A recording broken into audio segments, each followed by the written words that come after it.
Ever freeze up when someone asks, "So, tell me about yourself?" You know the words, but they get stuck. It happens to all of us. But what if you had a simple set of patterns that made introducing yourself in English feel as easy as breathing? That's exactly what we're building today. No more awkward silences, just you confidently sharing your story. Stay with us because by the end of this episode, you'll have a whole toolkit to talk about you.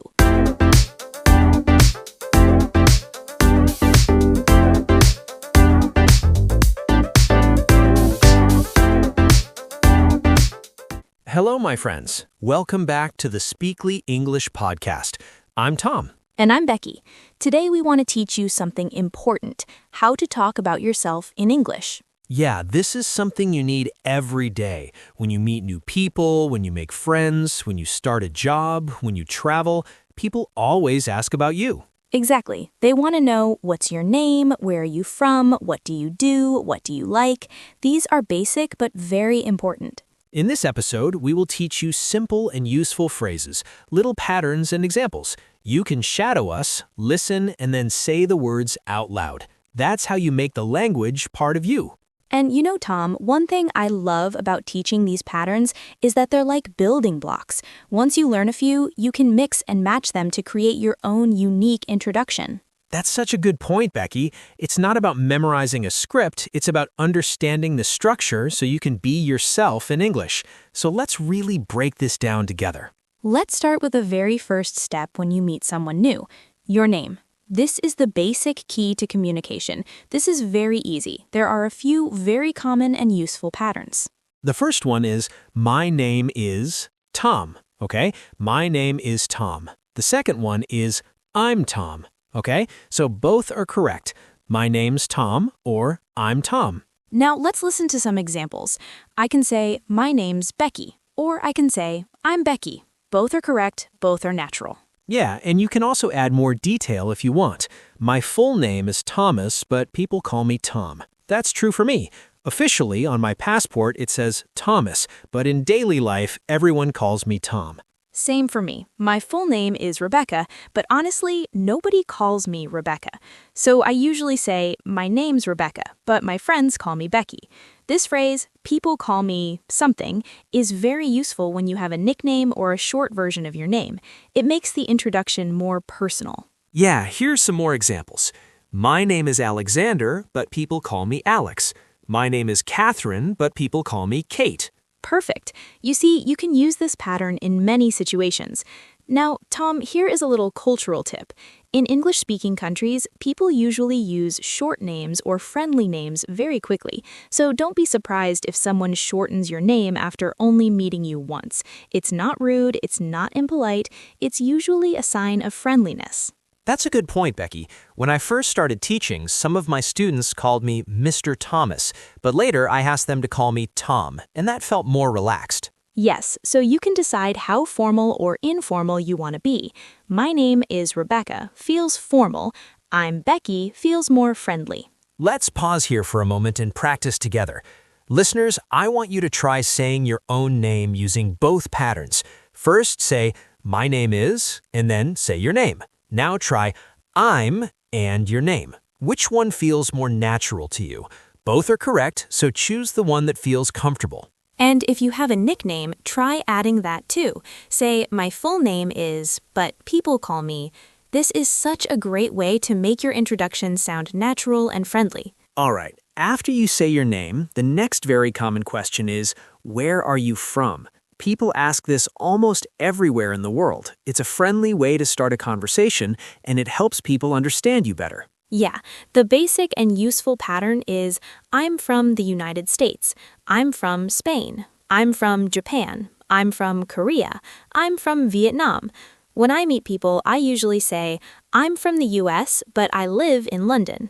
Yeah, you can make your answer stronger by adding your city and your country together. So the pattern is, I'm from Cairo, it's in Egypt, okay? Or I'm from Tokyo, it's in Japan. That way, if the person doesn't know your city, they still understand your country. Exactly. Here are some more examples. I'm from Rio de Janeiro, it's in Brazil. I'm from Nairobi, it's in Kenya. I'm from Toronto, it's in Canada. And if you want to be very clear, you can even add the region. For example, I'm from Munich, it's in the south of Germany. All right, another very useful pattern is I was born in somewhere, but I live in somewhere, okay? So this is great when your story is a little different. For example, I was born in Spain, but I live in Mexico now. Or I was born in Thailand, but I live in Dubai. For me, I can say I was born in a small town, but I live in a big city now.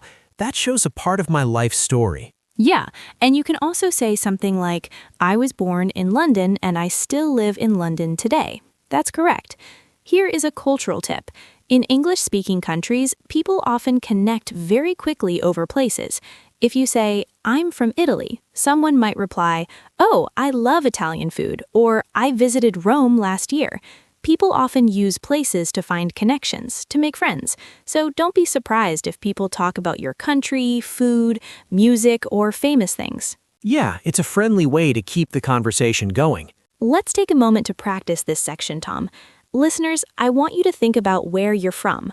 Try saying, I'm from, and then name your city or country. Now, if you live somewhere different from where you were born, try saying, I was born in, but I live in.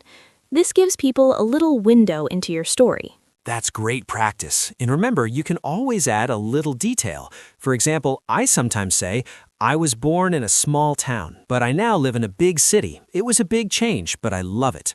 Adding just one extra sentence makes your answer so much more interesting. Now, another very common question is, how old are you? People sometimes ask this when they want to know more about you. It's not always the first question in English-speaking countries, but it's still useful to know how to answer. Yeah, the basic pattern is very simple. I'm 40 years old. I'm 45 years old. I'm 28 years old. Or if you want to keep it short, just say, I'm 28. I'm 41. That's enough. Most people will understand right away. And right away means very quickly, okay? In fact, in casual conversations, in informal conversations, people often don't say years old. They just say the number. I'm 20. I'm 18. I'm 55. Yes, and there is another way you can answer if you don't want to give the exact number. You can say, I'm in my 20s, I'm in my 30s, I'm in my 40s, or I'm in my 60s. This means the general age range, okay? But not the exact number. Yeah, so if you say, I'm in my 40s, it could mean 41, 45, or even 49. It's softer. Sometimes people prefer this if they don't want to be too specific.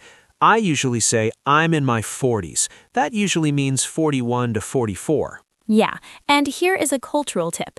In English-speaking countries, people don't always ask about age, especially with adults. Sometimes it feels a little personal. Yeah, I find it a little bit personal. But with children or teenagers, it's very common. Exactly. For example, when you meet a child, you might ask, how old are you? And the child will happily say, I'm 7 or I'm 10. But with adults, it's better to wait until they share it themselves. Still, it's useful for you to know how to say your age if someone asks. Now, here are some more phrases you can use. I'm almost 30. That means maybe 29, nearly 30. I just turned 18, okay? I just turned 18. That means I became 18 recently. Here's another one. I'm in my early 30s. I'm in my early 30s. That means maybe 31, 32, or 33. And here's the final one. I'm in my late 40s. I'm in my late 40s. That means maybe 47, 48, or 49. For example, I sometimes say, I'm in my early 40s. That usually means 41 to 44. Let's practice this together. Listeners, I want you to think about your age. Try saying, I'm blank, and then number. Second, the full way, I'm blank years old. And third, if you prefer, try a range. I'm in my 20s, 30s, or 40s. Which one feels most comfortable for you? And remember, you can always add a little detail, like I just turned blank, or I'm almost blank. These small phrases make your English sound more natural and conversational. All right, let's move on to another very important topic, family. This always comes up in small talk. When people are getting to know you, they're often curious about your family background. A very common question is, do you have brothers or sisters? Sometimes they use the word siblings. Siblings means brothers and sisters. So they ask, do you have brothers or sisters? Yeah, and it's a good idea to have a clear answer ready. The simplest way to answer is, yes, I have, or no, I don't have any brothers or sisters, or I don't have any siblings. For example, you can say, yeah, I have one brother, or yeah, I have two sisters. In my case, I usually say, yeah, I have an older sister. That one small word, older, adds more detail. And I usually say, yeah, I have one younger brother. That's also a nice detail, because then people know my brother is not only my sibling, but also younger than me. So if you want to give a little more information, you can use older or younger. For example, I have two younger sisters, or I have one older brother. It makes your answer richer. Yeah, and if you don't have brothers or sisters, that's okay too. There's a special phrase for this. I'm an only child, okay? I'm an only child. That means you don't have siblings. Now, sometimes people want to know how many brothers or sisters you have in total, okay? They might ask, how many brothers and sisters do you have? Yeah, and here you can give a number and mix brothers and sisters if you like. For example, I have one brother and two sisters, or I have three sisters. Yeah, and here you can give a number and mix brothers and sisters if you like. For example, I have one brother and two sisters, or I have three sisters. And if you don't have any, you can just say, I don't have any brothers or sisters. Or the shorter way is, I don't have any siblings. I don't have any siblings. If you want to go a little deeper, you can talk about your position in the family. People may ask, are you the oldest or are you the youngest? I usually say, I'm the oldest child. Yeah, and I usually say I'm the middle child. That means I'm not the oldest. And if you are the last born, you can say, I'm the youngest. I'm the youngest. Now, another very common question about family is, do you live with your family? This question is about your living situation. Yeah, and there are many simple answers. For example, you can say, yeah, I live with my parents, or I live with my wife and children. And if you don't live with your family, you can say, no, I live alone, or no, I live with friends. I live with friends. That's right. So if you want to talk about your living situation, just say who you live with, your parents, your partner, your children, or your friends.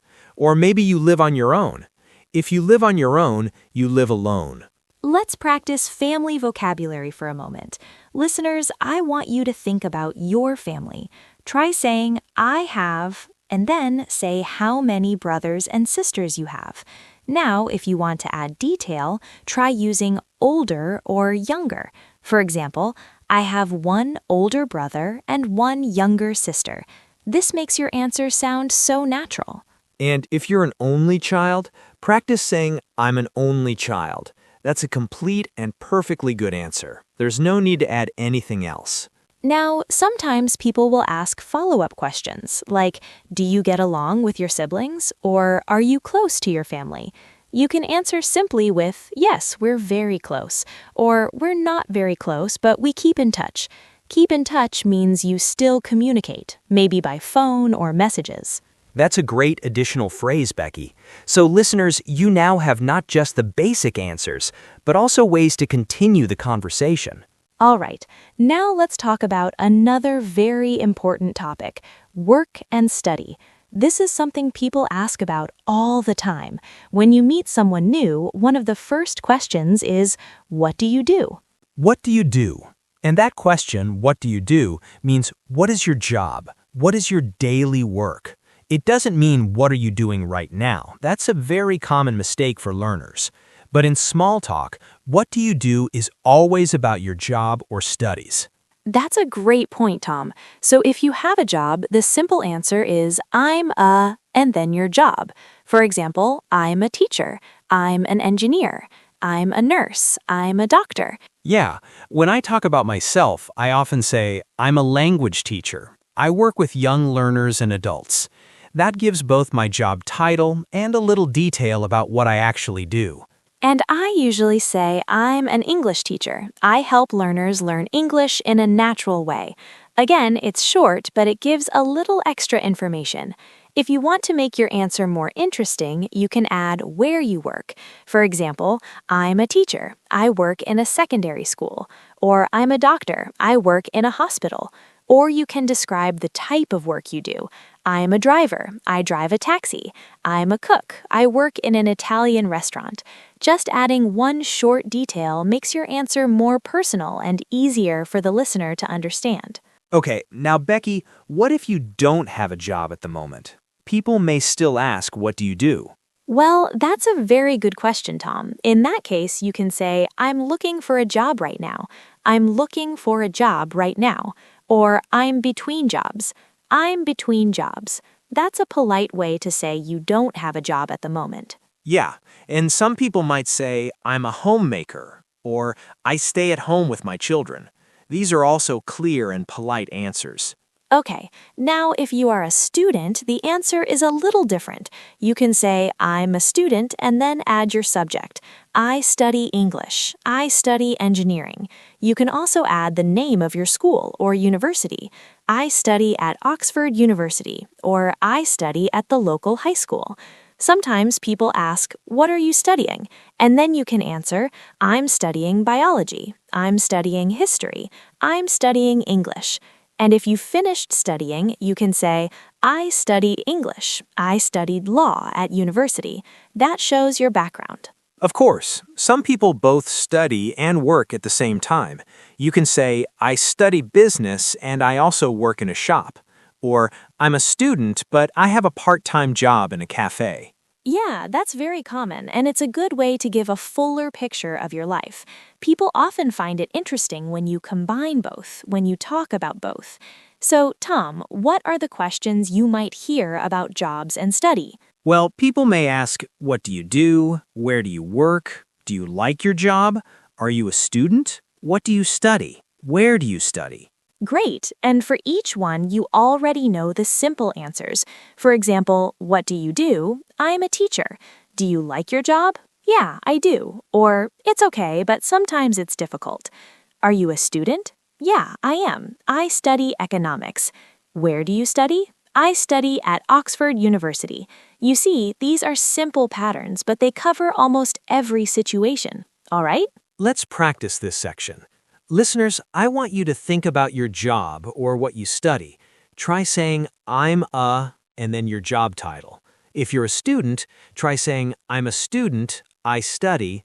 Now, if you want to add a little more, try adding where you work or what you like about your job. For example, I'm a nurse, I work in a hospital. I really enjoy helping people. That's excellent practice. And remember, you don't need to use complicated words. Simple, honest words are the most powerful.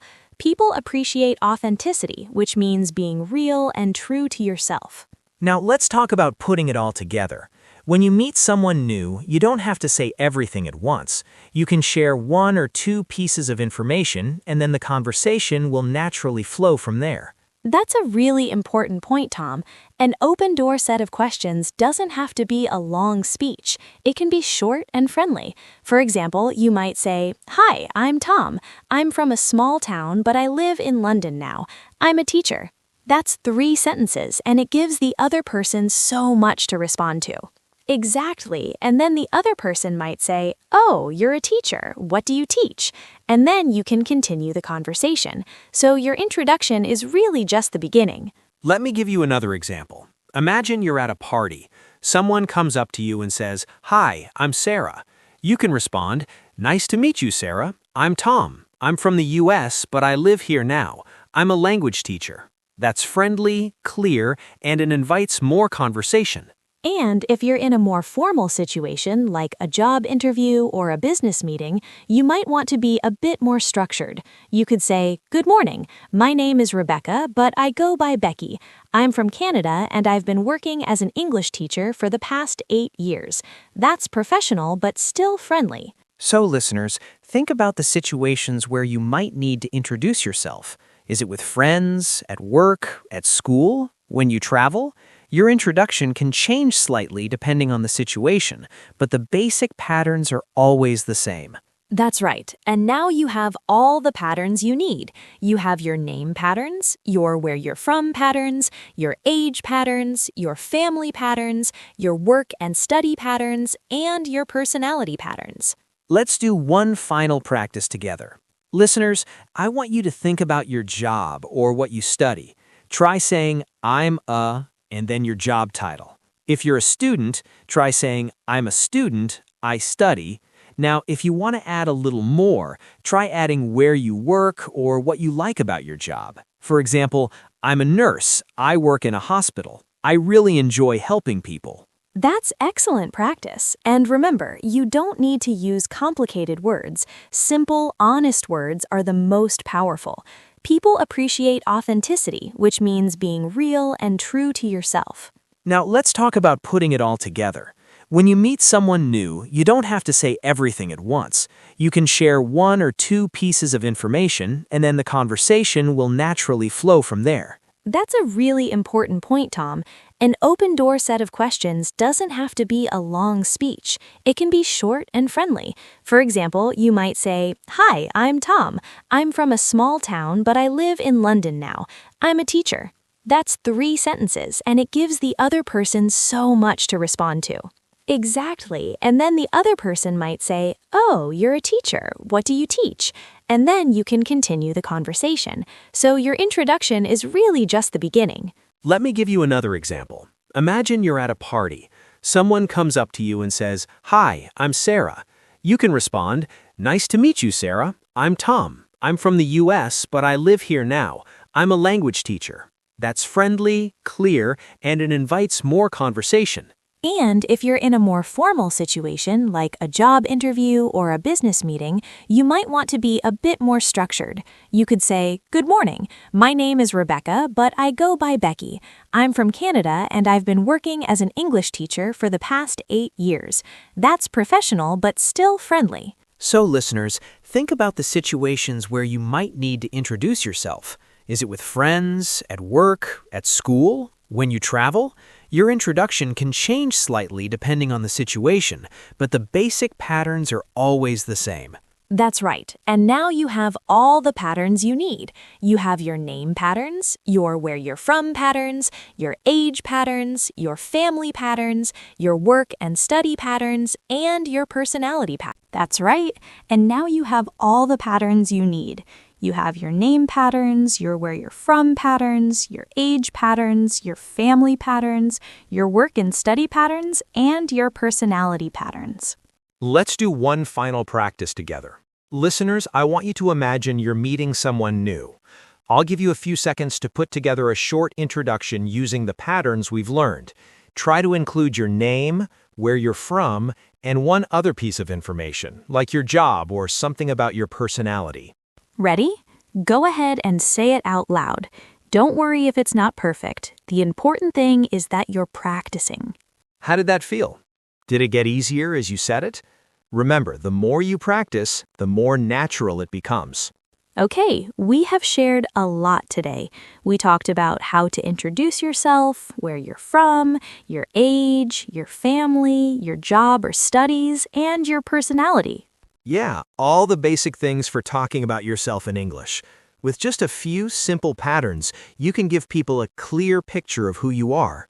And remember, you don't need long, difficult sentences. Short, simple sentences are enough. Just say them with confidence. And the more you practice, the easier it gets. So try using these sentences today, maybe with a friend, maybe in class, or even just in the mirror. We hope this episode gives you the confidence to talk about yourself in English anytime, anywhere. Thank you so much, my friends, for spending this time with us. And remember, practice a little every day. I'm Tom. And I'm Becky. And this is the Speakly English Podcast. Until next time, keep learning and keep believing in yourself. Bye for now. Bye, everyone. See you in the next episode.